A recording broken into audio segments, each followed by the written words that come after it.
이재명 정부를 둘러싼 여러 가지 뭐 강론이 있는 상황이고 우리 대통령 같은 경우에는 그 유시민 작가 공개적으로 이렇게 설전을 통해서 비판을 하기도 했는데 중앙 정치 무대에서 우리 대통령만 그렇게 코너에 몰린 줄 알았더니 울산시를 보니까 대통령을 똑 닮은 행정을 한다는 김상욱 시장을 상대로 울산의 시의원들이 보이고 있는 행각을 보니까 이거 심상치 않다는 느낌을 받았는데 일단은 그 시의원들의 간담회 영상부터 보고 오도록 하겠습니다. 저보고 관종이다라는 말이 있다라고 얘기를 하고 아무튼 우리 시민들하고 시장님께 시장님 진짜시는 분들이 시장님에게 잘한다 그러시겠지.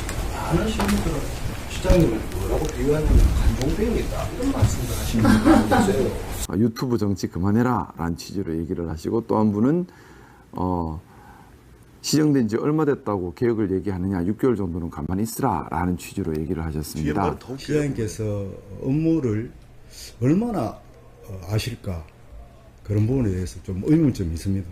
그래서 한 6개월 정도 길게는 한 1년 정도의 전체 시정 전반에 대한 업무를 파악할 때까지 저 변화와 혁신은 조금 걸음을 좀 천천히 했으면 좋겠다 그렇게 생각돼요. 아니 얼마나 김상욱 시장을 우습게 보면 시의원들이 만나서 간담회 자리에서 면전에서 한다는 말이 관종병이 있다고 하고 그리고 개혁은 업무를 잘 모르니까 6개월이나 1년 있다 하라고 했다는데 기자로서 이해가 갑니까 이게? 제가 또 울산 시민이었잖아요. 오, 제가 그러니까, 네. 고향이 울산이고. 근데 울산은 그러니까 울산 시민들은 변하고 있고 제가 봤을 때는 그렇다는 건 아닌데 그 울산의 기본 그 정치 토양은 저 시의원들이 디폴트라고 보시면 돼요. 그러니까 정말 뭐 이렇게 노동벨트인 북구 동구 빼고는 사실 국민의힘이 엄청 텃밭이잖아요. 그렇죠. 예. 네. 그래서 어떻게 보면 여소야대인 것이고 울산에서는 지금 울산 시의회 그 22석 중에 15석이 국민의힘이고 민주당이 야, 6석, 그렇구나. 진보당이 1석인데 결국은 15대 6의 열세 속에서 지금 그 김상욱 시장이 싸우고 있는 거라고 봐야 되는 거거든요. 그러니까 어떻게 보면 본인들이 기득권이고 가진 게 더 많은 입장에서 지금 새로운 시장이 와서 뭐 유튜브도 하고 뭐 하지만 솔직히 그들 입장에서는 우스운 거죠. 아니 네. 그래서 뭘 했나 살펴보니까 일단은 김상욱 시장이 취임한 이후에 시청사 출입 통제를 풀어가지고 시민들한테 개방을 했습니다. 두 번째로는 흩어져 있던 민원 창구를 묶는 120 울산 민원센터를 1호 결제로 했고요. 세 번째로는 폐쇄됐던 버스 노선을 복원을 했고 네 번째로는 감사 기능을 강화하는 감사청렴위원회도 신설했고 그 다음에 결국은 시장 권한을 축소하고 시민 참여를 확대하겠다 이런 행정을 하고 있는 와중인데 시장 앞에서 관종병이라고 합니다 지금. 아니 그러니까 이제 김상욱 시장이 지금 취임한 지 이제 한 달이 채 안 됐을 텐데 이제 시작부터 이 어려움을 아마 지금 몸소 느끼고 있지 않을까라는 생각이 들고 그리고 뭐 임기가 4년인데 뭐 취임하고 1년 그니까. 뒤에 하라는 거는 뭐 임기 3년만 하라는 것도 아니고 좀 동의하기가 어려운 그런 좀 트집 잡는 주장이고 뭐 관종병이다 이런 거는 사실 그러니까 김상욱 시장의 어떤 행위가 싫다. 차 이렇게 비판을 하면은 이해가 되지만은 그냥 싸잡아서 관종병이다 이러면은 이 납득이 안 되잖아요. 그리고 문제 그러니까, 제기를 하면 네. 문제 제기가 되는 거니까 그래서 저는 참 김상욱 시장이 앞으로도 참 어려운 그런 난관들을 더 많이 더 만날 수밖에 없지 않겠나. 그리고 지금 울산의 구조 자체가 이제 여소야대 국면의 의회가 돼 있는 거고 또 구청장들도 지금 국민의힘 맞아요. 출신들이 맞아요. 많으니까 네. 상당 부분 이제 좀 어떻게 보면 포위돼 있는 그런 상황이죠. 그래서 뭐 이번에 선거도 이제 진보당하고 또 단일화를 해서 이제 겨우 이긴 거니까 그래서 아무래도 저렇게 시민들과 직접 연결을 통해서 이 위기를 돌파하는 방법이 거의 유일할 거기 때문에 네. 더 지금처럼 시민들을 더 소통하면서 설득해 나가면은 뭐 잘 헤쳐 나갈 수 있지 않을까. 지금 이런 생각이 듭니다. 시의원이 김상욱 시장한테 증축이나 해, 재건축하지 말고. 야 이러고 비슷하네. 이러고 있는 형국 아니에요? 형식 맥락 비슷합니다 지금. 네. 건물전에 지금 냄새 난다고 지금 얘기하는 거예요. 저는 김상욱 시장 보면서 많은 분들이 이재명 대통령 닮았다고 하는데 실제로 그랬어요. 성남시장 할 때 소수 여당이었습니다. 그때 얼마나 그 한나라당, 새누리당 시의원들이 못 살게 굴었는지 아마 영상 찾아보시면 나올 텐데 그 시의원이 발언하는데 시장 디스하니까 막 그 자리에서 고성 지르고 그런 이재명 대통령의 모습을 볼 수 있을 텐데 저는 제가 이 대통령을 저 양반 물건이다. 네. 나중에 대통령도 할 수 있겠다라고 생각했던 처음 사건이 생각했던 게 사건이 있었습니다. 뭐냐면은 그 시청이 어마어마하잖아요. 뭐 이제 이재명 시장 때 만든 그 시청 건물은 아니었는데 전임 이대엽 시장이 지은 아방궁 네. 같은 시청인데 거기 앞에 이 분수대를 시민들을 위한 어린이를 위한 스케이트장으로 만들었어요. 야, 개방을 하고. 네, 겨울마다 그래서 뭐 성남뿐만 아니라 인근에 뭐 용인, 하남, 남양주에 있는 어린이들까지 와서 거기서 즐겼단 말이죠. 근데 이게 이재명 시장의 성과로 남으면 안 된다 해가지고 어느 해인가 이제 그 예산을 전액 삭감을 했어요. 아, 그 새누리당 시의회가 네. 의원들 주도의 그 시의회가 전액 삭감을 했는데 어떻게 했느냐? 스케이트가 한참 스케이트장이 열려 있는 이때에 시청에서 이재명 시장의 시청에서 공고문을 붙입니다. 새누리당 의원들이 전액 삭감하는 바람에 그래서 이번에 내년도부터 못 엽니다 하면서 삭감하는데 동참했던 의원들 명단을 다 적어요. 원인 사유를 밝히고 네. 해당 동참한 의원들 명단까지 공개가 된. 네, 거기에 네. 이긴 의원도 있었어요. 그 우리가 알고 반대한 있는데 분에. 그래서 이재명 시장이 그걸 촬영을 해서 본인의 X에 올려놓았습니다. 야, 그랬구나. 어떻게 네. 되느냐? 그 이름이 올라간 의원 중에 한 명 빼고 다 낙선했고요. 다음 선거에서.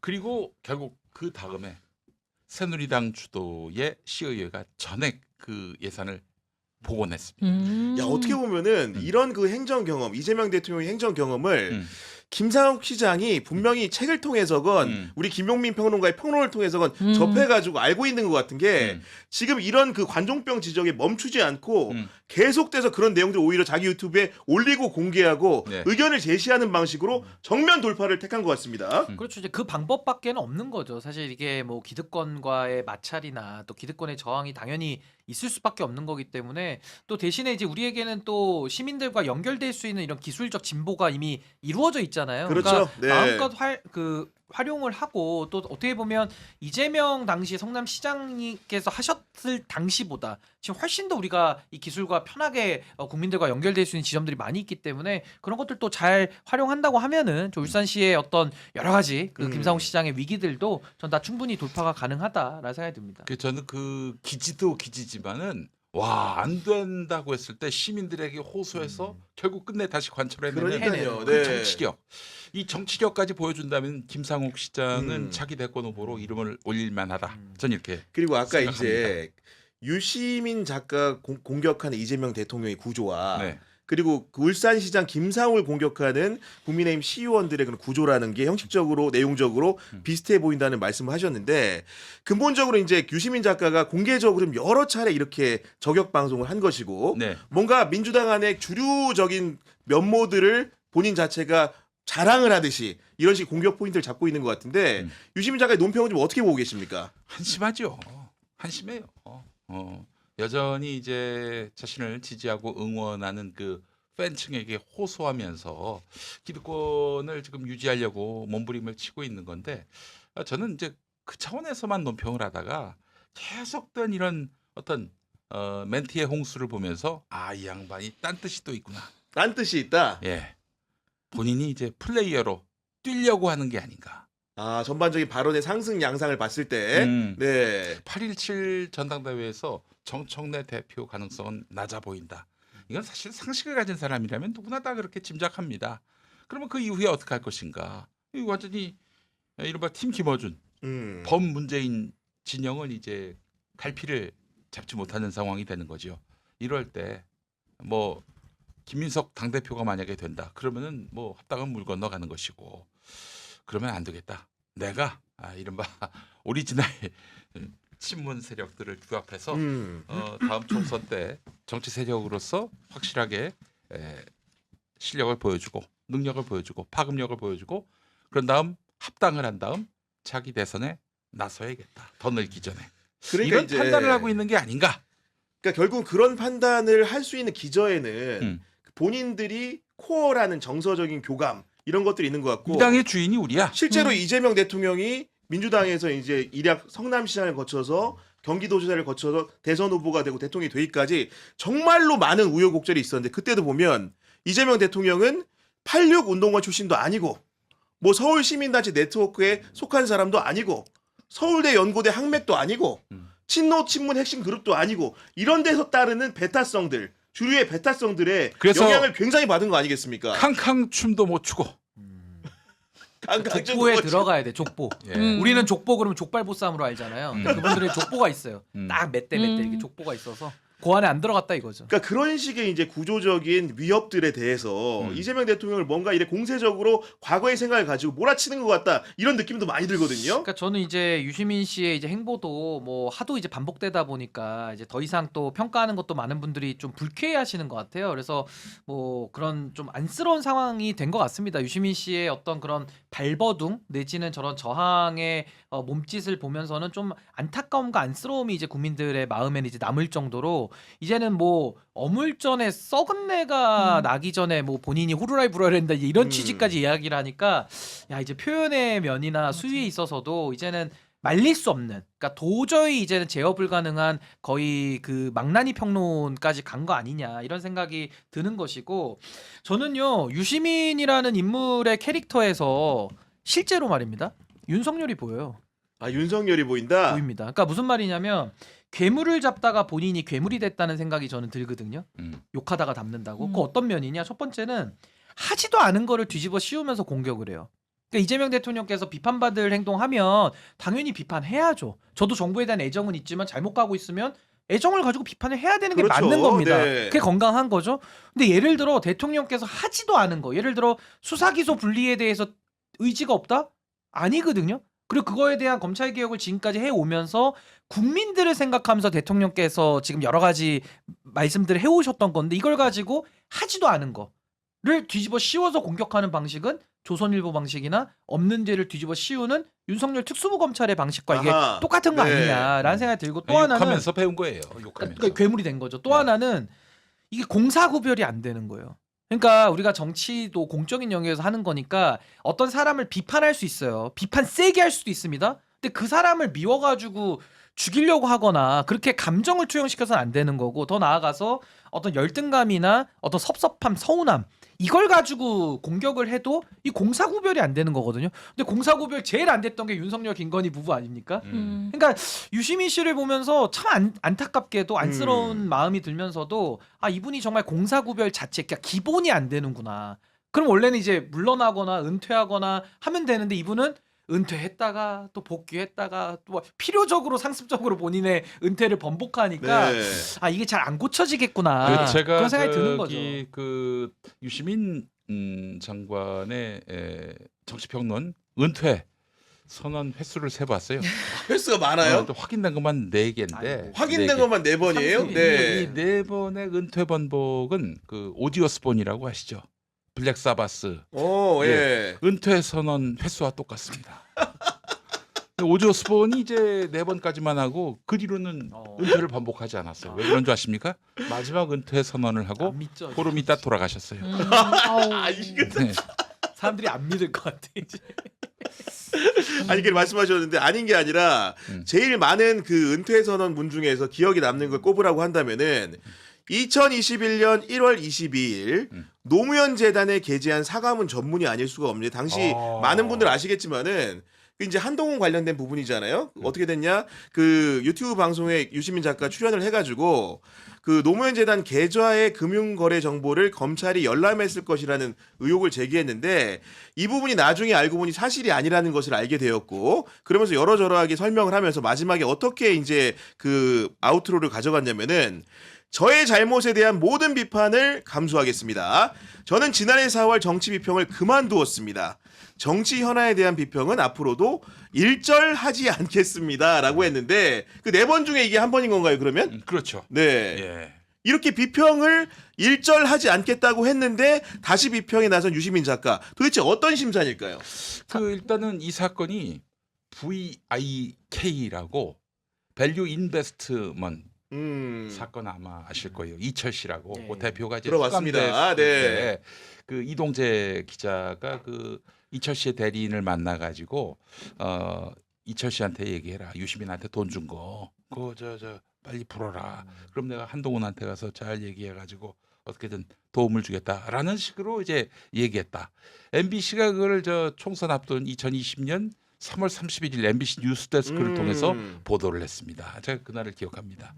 근데 결국 나중에 이제 지루한 어떤 소송 과정을 거쳐서 이동재 기자가 굉장히 이 정치 검찰을 대리해서 협박한 사람이라는 오명을 쓴 것과 관련해 가지고 명예회복을 했어요. 네, 무죄를 네. 받았죠. 무죄를 받았고 알기로는, 네. 김어준 씨에 대해서는 벌금 2천만 원. 1심에서 네. 네. 그 판단을 받았고 최근에 또 구글로부터 그 영상이 발언을 했던 김어준 방송 컨텐츠를 삭제하는 삭제돼, 조치를 네, 받아냈어요. 네.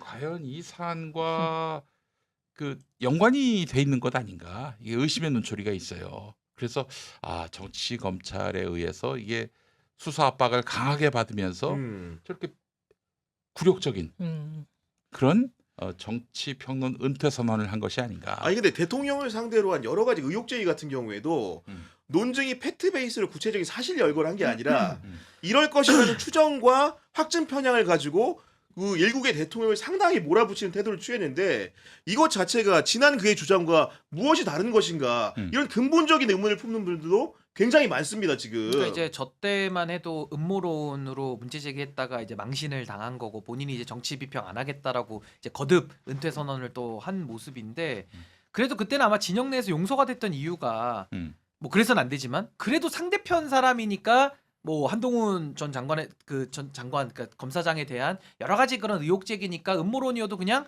넘어가 준 것 같아요. 아하. 근데 지금은 이재명 정부 성공을 원하신다면서요. 누가 시켜서 했습니까? 누가 시켜서 응원한 게 아니라 본인 스스로 이재명 대통령이 시대 정신이고 이재명 대통령 시대가 왔으니 이재명 정부 성공을 위해서 하겠다. 본인이 뱉어놨는데 이제는 진영 안에 있는 유시민 씨가 이재명 대통령을 상대로 이런 음모론과 뭐 이제 뭐 썩은 내가 진동하는데 그 썩은 내가 어디서 나는지 모르겠어요. 그게 뭐 어물전에서 나는 건지 아니면 내 코에서 나는 건지는 모르겠어요. 근데 이런 식으로까지 음모론을 또 써서 지금도 과거로부터 하나도 달라지지 않은 그 모습을 지금 반복적으로 네. 보이니까 참 국민들 보시기에는 참 좀 참담함도 많이 느끼실 것 같아요. 제가 볼 때. 네, 저도 첨언 드리면 사실 그래서 비평을 그만두고 모욕을 주는 걸 선택을 하셨나. 그러니까 비평이 아니라 이건 지금 비평 하시는 아니다, 거는 이거는. 모욕주기다라는 재밌네. 생각이 예. 드는 게 제가 사실 문화부 기자도 되게 오래 했었고 그렇죠. 영화 예. 평론가 분들이랑도 되게 친한데 그 어물전론에서 눈에 띄는 게 비린내, 썩은 내, 냄새를 많이 언급하잖아요. 근데 영화 기생충 다들 보셨잖아요. 그리고 그렇지. 최근에 네. 영화 호프도 그 안에서 냄새가 굉장히 중요한 장치로 쓰이는데 방지압 그게 방에서, 어떤 예. 의미냐면 계급의 차이랄지 아니면 우리 쪽이 아닌 상대편을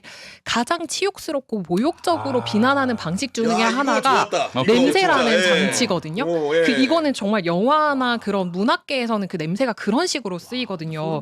그래서 그러니까. 상대방에게 너 못됐어 막 이렇게 욕하는 것보다도 너 냄새나 이렇게 얘기하는 게 가장 치욕감을 준다는 거예요. 야, 이거는 못 들어본 네, 구석인데요. 이건 그래서 네. 뭐 영화계나 아니면 그 문학에서도 이런 장치가 쓰이는 건데, 그래서 뭐 그가 의도했던지 아닌지 간에 그 안에 있는 계급 의식과 그리고 진영 논리가 그 냄새라는 표현을 통해서 이번에 좀 표출이 된 게 아닌가 하고 저는 좀 야, 그렇게 정말 받았어요. 정말 철두철미한 좋은 분석이었고 이걸 받아서 제가 평론가님 여쭤보면은 사실 이재명 대통령을 상대로 그 냄새난다는 표현은 뭐 이번에 처음 등장했던 치더라도 여러 차례 정치적인 중요한 국면마다 그런 식으로 계급적인 차별과 출신 성분의 차이를 강요하면서 깔아뭉개려는 세력들이 계속 있지 않았습니까 지금까지? 예, 공희준 정치 컨설턴트 그분 말씀은 좀 극단적으로 들릴 수도 있는데 영남 우월주의자다. 유시민 전 장관이. 그래서 사실은 김대중 전 대통령도 좀 심하게. 끊임없이 5년 내내 괴롭혔다고 박지원 국회의원 맞아요. 해악질이라던가요? 예. 박지원 쪽. 우리 박지원 의원을 저는 올드 서포트 박이라고 부릅니다. 올드 서포트 박이요? 예, 예. 예, 지원박, 서포트 박. 그런데 이제 영 서포트 박도 있잖아요. 아, 그렇지, 그렇죠. 예. 예. 노선이 좀 많이 다른 것 같아요 요즘. 네. 제가 그래서 밀고 있는 게 저기 하여튼 이름을 바꿔 가지고 부르는 정점식, 피크식. 저 신장식은 인테리어죠. 인테리어식. 요거 몇 번 했는데 우리가 안 웃으니까 웃을 때까지 하십니다 우리 사장님. 감사합니다. 아니 근데 멈추고 이게 있었어요. 네, 지금 네. 중요한 부분은 우리가 전환되고 있었는데 대통령 얘기하다 갑자기 유머로 그렇게 갑니까 하여튼 지금. 예. 계급주의자 맞아요. 정확하게 본 아니 것이고. 설란영 네. 씨한테도 그렇게 얘기했잖아요. 그 설란영 씨한테도 그런 똑같이 얘기했었고 그리고 그동안 뭐 말을 수없이 바꿨지만은 유시민 작가가 이재명 대통령에 대해서 예전에 그 토론회 자리에서 그 저기 또 썰전이라는 방송에 나와서 네. 이재명 대통령 뭐 이런 말까지 하진 않았지만은 천하다. 그리고 과거가 이 말하자면은 격에 맞지 않다. 이런 식으로 들리게끔 발언을 했습니다. 그런 취지로 이해하게끔 그런 비슷한 유사한 발언을 하셨다. 네네 그런 발언을 한 걸 보면서 기본적으로 굉장히 이 이재명 대통령을 좀 낮게 보는구나. 근데- 깔 보는구나. 예전에 네. 노무현 대통령에 대해서도 학력 콤플렉스가 있으시잖아요. 있으시잖아요라고 이야기를 했는데 이거는 이제 전 좋은 취지로 이해를 합니다. 대통령께서 이 본인이 이제 집권하는 기간 동안 계속해서 주류 엘리트들로부터 맞아요. 이렇게 네. 계속 공격을 당하고 그러니 내가 이 고등학교밖에 못 나와서 이렇게 하는 것인가라고 생각하시는 것 같아서 그 차원에서 그 얘기를 하면서 그 아무것도 아닙니다라고 유시민 전 장관이 이제 노무현 대통령한테 얘기했다는 그런 흐름인데 그런 맥락인데 근데 기본적으로 계급 의식이 매우 투철하구나 이분이 TK 엘리트로서 그러니까요. 네. 그 생각을 갖게 못 만듭니다. 벗어나는 거죠. 예. 그러니까 제가 묻고 싶은 거는 이재명 대통령을 연구하고 책도 쓰셨으니까 네. 실제로 이런 그 공격에 대해서 음. 이재명 대통령이 어떤 식으로 사실은 이제 극기하고 극복해야지 정부를 잘 이끌 수 있는 거기 때문에 네. 이 싸움에서 지지 않을 거라는 확신이 있으신 겁니까? 그분은 보니까 확실히 노무현 대통령은 당신 극소수였고 당신은 조선일보가 왕 아니었습니까? 그리고 국민들과 연결이 못 됐죠. 네, 당시 그렇죠. 기술의 발전도 음. 약해서. 근데 이재명 대통령은 연결돼 있죠. 그런 건 극복돼 있는 분이다. 극복돼 있는 사람이다. 네. 주류 엘리트로부터 얼마나 많은 공격을 받았고 그렇죠. 네. 또 태클도 당했겠어요. 근데 이런 것들에 대해서 굴하지 않는 분이다. 또 이제 시장, 도지사를 거치면서 제가 많이 놀랐던 건 뭐냐면은 애초에 이재명은 옛날에 뭐 형수한테 했던 말을 보더라도 이게 뭐 정상적인 사람이 아니다라고 생각하는 사람들까지 자기 편으로 만들어 버렸거든요. 이 굉장히 흡인하는 능력이 탁월한 분이다. 그래서 네. 그렇게 자기에 대해서 덮어놓고 편견을 갖고 보는 사람들에 대해서 별로 위축되거나 그러지 않는다. 콤플렉스를 갖거나 그러지 않아요. 그리고 저도 동의하는 게 이게 자존감이 높은 사람은요 누가 옆에 와서 매롱하고 약 올리고 욕해도 별로 타격감 안 맞아요. 받아요. 음. 근데 저는 이재명 대통령을 보면 정말 수많은 모욕들 많이 당하고 지금까지 그 자리까지 좀 왔다고 보거든요. 그러니까 뭐 검정고시 출신 우리 사회의 분위기가 그렇잖아요. 아니, 그렇습니다. 그러니까 그걸 네. 극복해온 서사가 있는 분이기 때문에 우리가 그 인생을 살아보지 않아서는 모르지만 그냥 추정컨대는 굉장히 많은 비바람을 이분이 맞고 극복해온 역사가 분명히 있는 거 아니냐. 그렇다고 한다면 유시민 씨 입장에서는 막 이렇게 본인이 잭나이프 가지고 찌르면은 무너질 것 같지만은 이게 상대를 잘못 본 거예요. 그리고 또 하나는 뭐냐면 이 명문대 나오고서 본인이 잘났다고 생각하는 사람들 있잖아요. 이걸 저는 대나무 같은데 대나무는요 한번 이렇게 팍 치면 부러져 버려요. 아하. 유연성이 없기 때문에. 근데 모진 비바람과 진흙벌과 이 갯벌을 뚫고 올라온 정말 우리 일상처럼 사는 분들 있잖아요. 이런 분들은 단단함이 있습니다. 단단함이. 그거 누구도 꺾기 되게 어렵거든요. 그 뭐 소신으로 볼 수도 있는 거고. 그렇죠. 근데 저는 이재명 대통령께서 뭐 지금 제 추정입니다만 그냥 이렇게 허허하고 웃을 것 같아 제가 볼 때는. 이 이런 상황을, 상황은 네. 그러니까 뭐 충분히 예상이 됐을 수도 있고 뭐 대통령께서는 정보가 더 많을 테니까. 근데 이게 별로 이렇게 타격감이 있는 전략은 아닌 것 같은데 아니다. 아까 저는 이유진 기자님 말씀 들으니까 그 냄새로 이렇게 했다는 게 정말 어떻게 보면 이거 할 수 진짜, 있는 이 그러니까. 합법적인 범위 내에서 욕 빼고는 가장 강도 높은 그 모멸감을 주는 방식이잖아요. 저도 거기에는 정말 동의가 되고 저는 근데 별로 타격감은 없을 것이다. 오늘 신유기 그렇게 대표가 봅니다. 시방쇼 아이템 하나 얻어간 것 같아요. 감사해요. 요걸 싹 이렇게 받아다가 아유, 해주시면 감사하죠. 네. 딱 정확하신 것 같아. 어. 우리 기자님이. 나가는 곳마다 얘기하실 것 같은데 하루는 써도 됩니다. 하루 정도. 카피라이트 경향신문 예. 아유, 밝혀야죠.